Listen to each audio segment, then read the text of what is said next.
Accountant called me at 7:43 on a Tuesday morning, and the first thing she said wasn't hello. Hazel, don't go into the office today, and don't tell Colin you're talking to me. I was standing in my kitchen in my pajamas, pouring coffee I hadn't touched yet.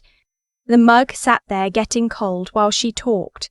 By the time she finished, I was sitting on the floor with my back against the cabinet, staring at nothing. My name is Hazel Pemberton. I'm 31 years old. I'm an interior designer with my own small firm in Portland, Oregon, a business my father built for 22 years before he died and left it to me. I drive a sensible car. I cook on Sundays. I married my husband 3 years ago in my parents' backyard, under the oak tree my dad planted the year I was born. And apparently, while I was doing all of those things, my husband had been quietly, carefully, systematically stealing everything my father left me. But I need to start from the beginning, because the beginning matters. The beginning is the part where I should have known. The part I keep turning over in my hands like a stone with a sharp edge I didn't notice until it was already cutting me. I met Colin at a design trade show in Seattle. I was 37 weeks into building my father's firm back up after his death and running on 4 hours of sleep and conference room coffee. He walked up to my booth, looked at the portfolio on the table, and said, "These aren't just rooms. Someone actually thought about how people feel when they're in them." Nobody had ever described my work that way before, not like that. He was handsome in an easy, low-maintenance way, dark hair, good posture, the kind of calm that makes you feel calmer just standing next to it. He said he worked in commercial real estate, said he'd been following the Pemberton firm's work for years, said he admired what I was doing keeping my father's vision alive. He knew my father's name. He knew the firm's history. At the time, I thought that was research, the way a professional does before a trade show, the way an interested person learns about things he cares about. Looking back, I understand now that it was reconnaissance. We dated for 8 months. He was attentive in exactly the right ways, showing up with coffee when I had early site visits, remembering that I hated loud restaurants, never once bringing up the business in a way that felt like interest rather than genuine curiosity. My younger sister Bex met him at Thanksgiving and pulled me into the kitchen afterward. "He's a little too smooth," she said.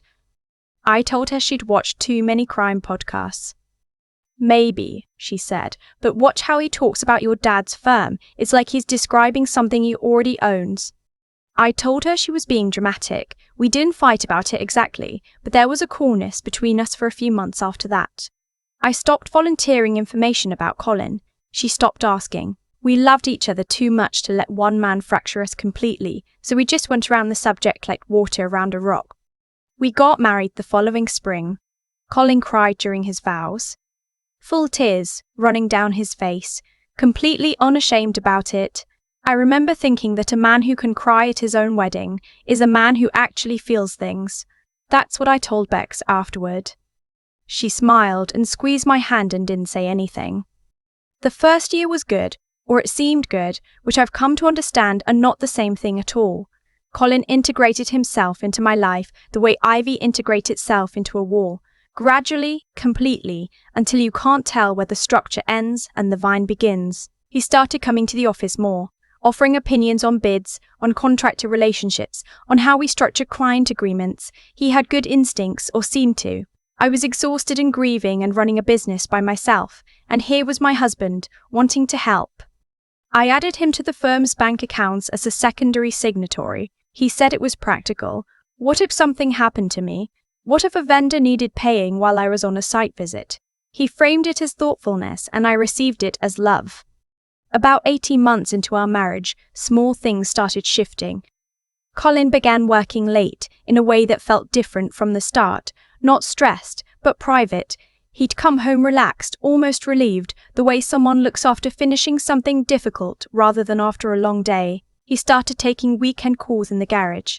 I'd see the light under the door, hear the low murmur of his voice, never catch more than a few words when he came back inside. When I asked, he had answers. A client situation that needed managing, a deal that was complicated, nothing I needed to worry about. I believed him, not because the answers were convincing, but because I didn't want to be the suspicious wife. I didn't want to be small. I didn't want to be the woman who interrogated her husband over weekend phone calls. I can see now that he was counting on that. The financial request started around that time too. Subtle at first, suggestions about restructuring how client retainers were held, moving operational funds into a different account for efficiency. He said a consultant friend had recommended the approach, said it would simplify our tax exposure. I was deep in 3 concurrent projects and trusted him and didn't look closely enough at what I was signing. And then one Tuesday morning in October, my accountant Sandra called me at 7:43 and told me not to go into the office. Sandra had worked with my father for 16 years. She'd held my hand at his funeral. She was the person who taught me how to read a P&L when I took over the firm at 28 and had absolutely no idea what I was doing. If Sandra was calling me at 7:43 in the morning and telling me not to mention it to my husband, something was already very wrong. I drove to her office in a bathrobe over leggings with coffee I'd forgotten to drink. She had everything spread out on her conference table: documents, account statements, a stack of emails she printed and paperclipped together. She walked me through it slowly, the way you walk someone through diagnosis. 14 months ago, Colin had engaged a notary and an attorney to produce a document, reassigning the power of attorney over my father's estate trust, the one that held the building my father owned, the intellectual property the firm had developed over 2 decades, the 3 investment accounts that funded our operating cushion. The reassignment had my signature on it. I had not signed it. Sandra had noticed a discrepancy in the quarterly trust disbursement 2 weeks ago. She'd spent those 2 weeks quietly building the paper trail before she called me because she wanted to be sure. She was sure. There was more. Colin had used his signatory access to the firm accounts to make 47 wire transfers over the past 11 months, small amounts mostly. Nothing that would trigger an automatic flag, the kind of amounts that only look like a pattern when someone who knows your business extremely well sits down and adds them up. Combined total, a little over $62,000, transferred to 3 shell accounts she'd traced to an LLC registered in Delaware under a name I didn't recognize. I sat in that conference room for a long time after she finished talking. The window overlooked a parking lot. I stared at a red SUV that needed its rear bumper replaced and thought about how my father had built that firm for 22 years. How he came home smelling like sawdust and paint and talked at dinner about war systems and sightlines and the way natural light changes how people feel in a space. How he left it to me because he believed I would protect it. How I had let a man I loved sit in that office and steal from it for over a year. The shock was physical, cold and spreading, like when you step into water deeper than you expected. Then something else moved in behind it, quiet and very still and absolutely focused. My husband thought he married someone who would fall apart. He didn't know my father. I looked at Sandra. Does he know you found this? She shook her head. I haven't spoken to anyone except you. Good. I pulled the stack of documents toward me. I need copies of everything, and I need to know if there's more. She nodded. There might be. I want to keep looking. Keep looking, I said. And Sandra, thank you, for being careful, for making sure before you called me. She reached across the table and put her hand over mine. Your father trusted me to protect this firm, she said. So do I. I drove home with my face arranged into the expression of a woman who'd had a productive morning meeting.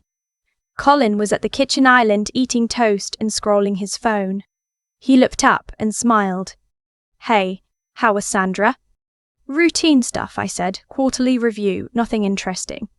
He nodded and went back to his phone, and I walked upstairs and sat on the edge of our bed and breathed through my nose for 60 seconds, the way my therapist had taught me in the year after my father died. Then I opened my laptop and started making a list. I found an attorney through a firm recommendation, not in Portland, not someone Colin might know, a woman named Ingrid Walsh who specialized in financial fraud and asset recovery. She had the sort of focused, unhurried energy that made you feel like the situation was already under control, even before she'd said anything useful. I told her everything. She listened without interrupting, made notes in a legal pad, and when I finished, she asked 3 questions. Do you have access to the trust documents? Yes.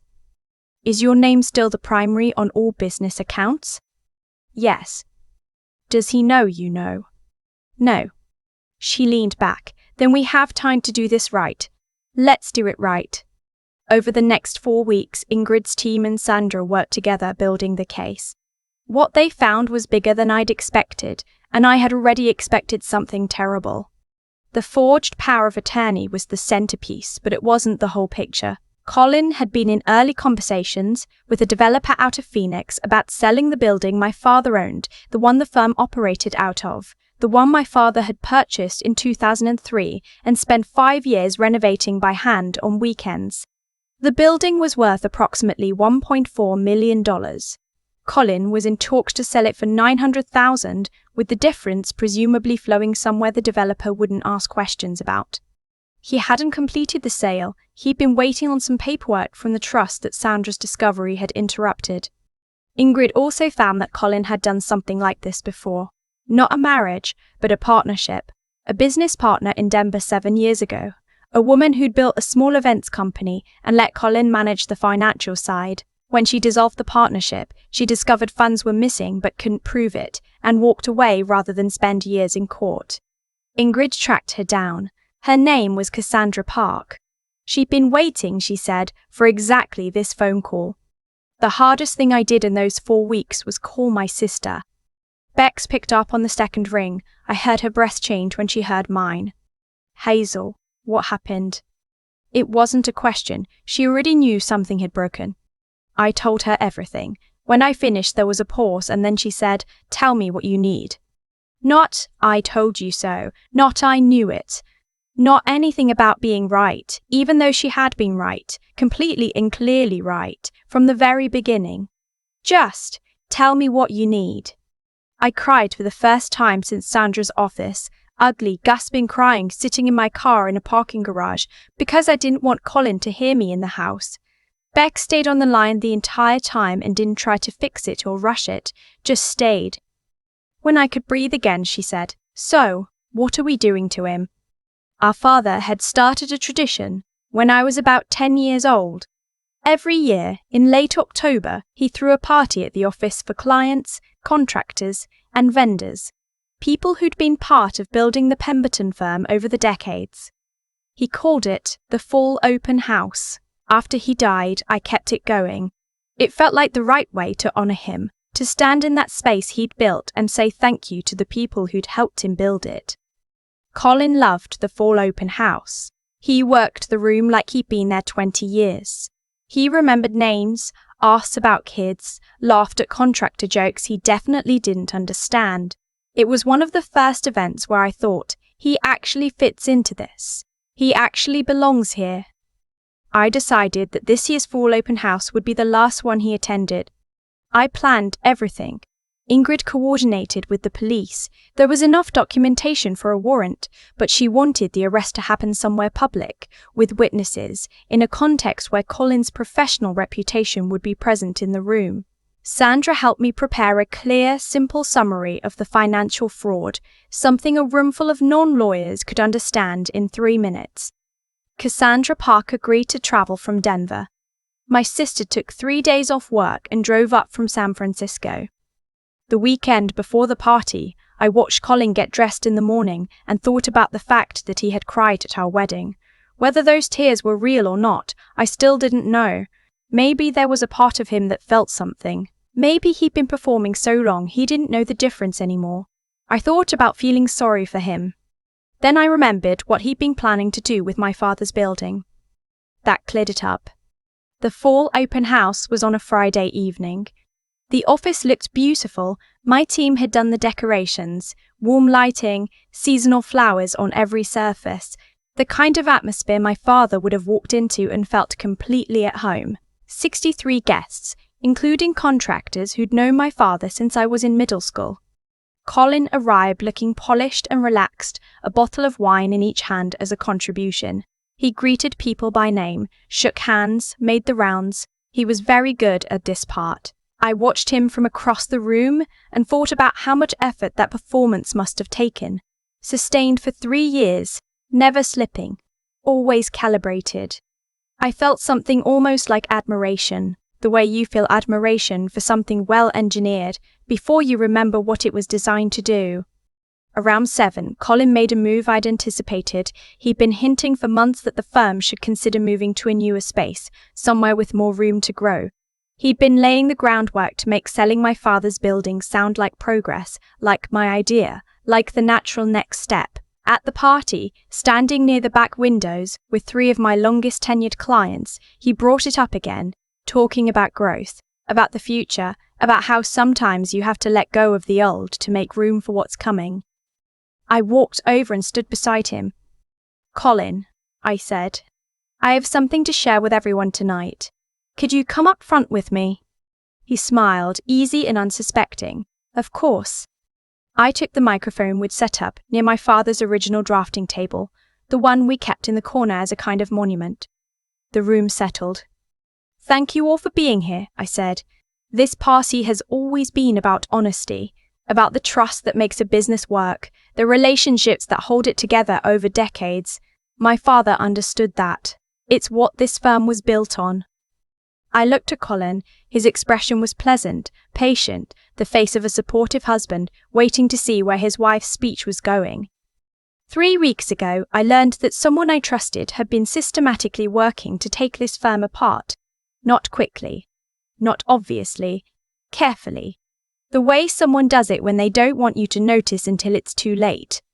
The pleasant look didn't change immediately. That was the most unsettling part.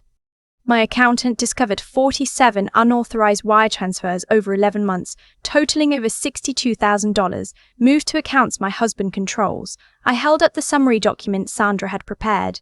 She also found that my husband arranged to have a power of attorney forged with my signature, giving him control over the trust my father established, including the building we're standing in right now. The room was completely silent. He was in negotiations to sell this building for significantly below market value to a developer in Phoenix. I let that sit for a moment. The difference in price would have gone somewhere that wasn't me. Colin found his voice. It came out thin, stripped of the easy warmth. "Hazel, you're not well. These are misunderstandings. We should talk privately. This isn't the place." "You're right that there was a misunderstanding," I said. "You misunderstood what kind of person you married." I gestured to the side of the room. Cassandra Park stepped forward. She was poised and direct, the energy of someone who'd been waiting 7 years for this moment. "My name is Cassandra Park. I'm a former business partner of Colin's from Denver. 7 years ago, he did something very similar to my company. I couldn't prove it then. I'm here tonight because I can help prove it now." A contractor who'd built with my father since the 90s, a man who'd attended every one of these parties for 20 years, looked at Colin with an expression I will never forget. It wasn't anger, it was the look of someone watching something crumble that they thought was solid. 2 police officers came through the side entrance, the one near the kitchen, walking calmly across the floor. "Colin Marsh." The first officer's voice was steady, unhurried. "You're under arrest for forgery, wire fraud, and financial fraud. You have the right to remain silent. Anything you say can and will be used against you in a court of law." Colin turned to me one last time. Whatever the performance had been, it was completely gone now. He looked smaller. Or maybe he'd always been that size and I'd just been adding height to him in my head. "Hazel," he said, "I love you. I made mistakes, but I love you." I looked at him for a long moment. "I knew she believed that," I said. "I don't think it means what you think it means." They walked him out through the front door. My father's building. Through the door, my father had installed himself one Saturday in 2006 and called me downstairs to show me, proud as anything, a grown man delighted by a door. The room stayed quiet for about 10 seconds after the police car pulled away. Then, one of my oldest contractors, a man named Doyle who'd been doing millwork for us since before I was born, walked over and put his hand on my shoulder. "Your dad would have been proud," he said. I had to look at the ceiling for a moment after that. Bex found me near the drafting table 5 minutes later and handed me a glass of water and didn't say a single word, just stood beside me. That was everything. That was the whole thing. The legal case moved steadily over the following months. The forged documents were confirmed by a forensic handwriting expert. The wire transfers were traced. Cassandra's testimony added pattern evidence that prosecutors found useful.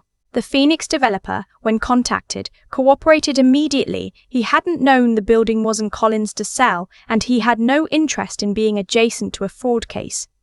The building was never transferred. The trust was intact.